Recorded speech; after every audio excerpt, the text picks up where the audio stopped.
Untuk diketahui, soal-soal yang dibahas di video kali ini berdasarkan FR yang beredar di internet saat ini. Ada banyak kasus di mana peserta tes CPNS kehabisan waktu padahal masih ada beberapa soal figural yang harus dijawab, sehingga mereka menjawabnya asal-asalan dan akhirnya salah. Nah, untuk menghadapi momen seperti itu, maka di video kali ini saya akan mengajarkan yang cara cepat dalam menjawab soal figural yang saya sebut dengan jurus kepepet. Nah, jurus kepepet ini tidak dianjurkan untuk digunakan kecuali kalau memang sudah dalam keadaan benar-benar terdesak. Jadi misalkan kita sudah buntu, sudah mentok, waktunya sudah mau habis, padahal ada soal figural yang harus kita jawab. Nah, kita bisa menggunakan jurus kepepet ini ketimbang sekedar cap cip cup atau menghitung kancing. Nah, bagaimana jurus kepepet itu? Intinya adalah kita mengeliminasi opsi jawaban yang minoritas sampai hanya tersisa satu opsi jawaban saja. Ya, misalkan seperti nomor 1, tidak usah kita lihat soalnya, cukup kita lihat opsi jawabannya. Ini kita lihat awannya, ini yang besar sendiri cuma ada satu, ini yang minoritas kita coret. Ya. Nah, kemudian mangkok yang bawah, yang putih ada 3, yang hitam ada 2. Maka yang hitam ini kita anggap minoritas, kita coret. Kemudian tinggal sisa 2, yang mangkoknya 2 ada 4, sedangkan ini mangkoknya 1 cuma sendirian, berarti ini minoritas, kita coret. Berarti kita tebak nomor 1 jawabannya yang B. Nomor 2, tanpa melihat soalnya, kita lihat di opsi jawabannya, yang bentuk sisir ini 4 warna putih, 1 warna hitam. Yang warna hitam minoritas, kita coret. Kemudian sisir ini 3 di bawah, 2 di atas, maka 2 yang di atas ini minoritas, kita coret. Kemudian bentuk kerannya 2 warna hitam, 3 warna putih, maka yang hitam minoritas, ini kita coret. Berarti kita tebak jawabannya adalah yang D. Nomor 3, tanpa melihat soalnya, kita lihat di opsi jawabannya, yang bentuk burungnya gagah seperti ini ada 1, 2, 3. Sedangkan yang bentuk burungnya tidak gagah seperti ini ada 2, maka yang tidak gagah kita coret. Ini kita coret, ini kita coret. Kemudian bentuk wawunya yang seperti ini ada 4, yang kebalikannya cuma 1, maka ini minoritas, kita coret. Tinggal A dan B, kita lihat bentuk sisirnya, yang madepnya seperti ini ada temannya, sedangkan yang ini madepnya seperti ini tidak ada temannya, maka ini minoritas, kita coret. Berarti nomor 3 kita tebak jawabannya yang A. Nomor 4, tanpa melihat soalnya, kita lihat di opsi jawabannya, yang rumputnya di bawah ada 4, yang rumputnya di atas cuma 1, ini minoritas, kita coret. Kemudian bentuk jamurnya, yang kecil ada 3, yang besar ada 2, maka yang besar ini minoritas, kita coret. Kemudian bentuk wawunya, yang wawunya benar ada 3, yang kebalik ada 2, berarti yang 2 ini minoritas, kita coret. Berarti kita tebak jawabannya adalah yang A. Kenapa jurus kepepet ini saya minta untuk tidak digunakan kecuali kalau dalam keadaan benar-benar kepepet?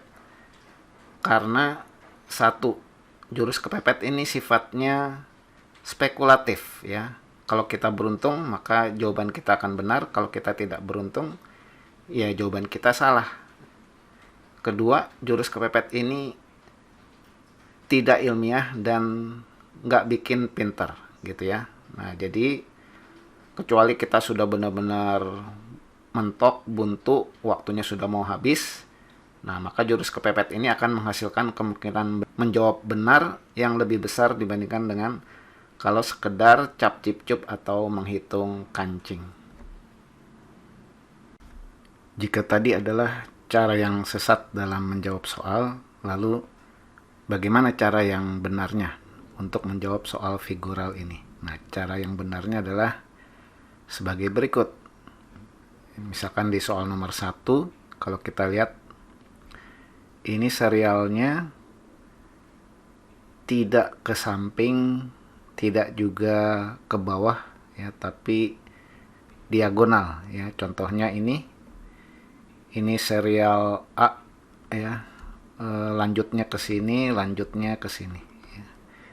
Kemudian ini serial B, lanjutnya ke sini, nanti lanjutnya ke sini ya, karena serial C-nya lanjutnya ke sini, lanjutnya ke sini. Yang ditanyakan adalah serial B. Di sini kita lihat serial A terdiri dari 4 komponen, serial B 3 komponen, serial C 3 komponen. Maka cukup kita lihat yang serial C saja untuk menjawab pertanyaan karena sama-sama 3 komponen ya. Nah, kita lihat di serial C ini ada komponen yang tetap tidak berubah baik ukurannya maupun posisinya ya. Benda yang kelelawar ini ukurannya tetap, posisinya juga tetap. Nah, maka kita lihat analoginya di serial B, benda yang besar hitam ini adalah yang tetap ya, sehingga kita lihat di opsinya ada di semua opsi. Nah, berarti untuk benda yang tetap sudah terpakai ya, benda yang tetap sudah terpakai. Kemudian kita lihat ada benda yang mengecil ukurannya. Daun 2 lembar ini besar, kemudian di sini mengecil. Nah, berarti kita cari analoginya di serial yang B, awan ini ya, awan ini besar, maka di sini harus kecil. Sehingga awan yang besar ini berarti ini salah, kita coret ya. Ini bukan. Kenapa awan yang menjadi besar kecil? Karena yang satunya lagi ini pisang. Kalau kita lihat pisangnya satu menjadi 2, menjadi beranak ya. Maka untuk serial B-nya kita lihat mangkok lah yang satu dia harus beranak menjadi 2 ya, dan dua-duanya warnanya sama-sama putih ya. Kita lihat pisang nih warnanya sama-sama putih, berarti mangkoknya juga ketika beranak dua-duanya warnanya sama-sama putih. Nah, berarti jawabannya yang B ya. Kenapa bukan yang hitam putih? Karena gambar utamanya yang tidak berubah ini sudah berwarna hitam ya. Jadi mangkoknya yang dua-duanya putih. Kita lihat soal nomor 2. Di soal nomor 2 ini adalah serial pertama, ini serial kedua, ini serial ketiga. Di serial pertama ada celana, kemudian ada baju, kemudian bergabung menjadi celana baju ya. Di serial kedua ada becek, ada gapura, kemudian bergabung jadi gapura dan becek. Berarti kita simpulkan di sini ada sisir, ada keran, berarti di sini ada keran dan sisir ya. Kerannya di atas, sisirnya di bawah. Nah, ini kerannya yang di bawah berarti bukan. Kemudian ini juga kerannya yang di bawah juga bukan ya. Nah, kemudian apa nih bedanya? Warna ya, warna. Nah, kita lihat di setiap serialnya cuma ada satu perwakilan yang berwarna hitam ya. Misalkan di serial 1 ini perwakilan yang warna hitamnya, di serial 2 ini adalah objek yang berwarna hitam perwakilannya, maka di serial 3 sudah ada perwakilan objek yang berwarna hitam, maka kita simpulkan di kotak yang paling bawah ini semuanya berwarna putih karena perwakilan hitamnya sudah ada di kotak nomor 2. Nah, berarti yang semua objeknya berwarna putih adalah yang D.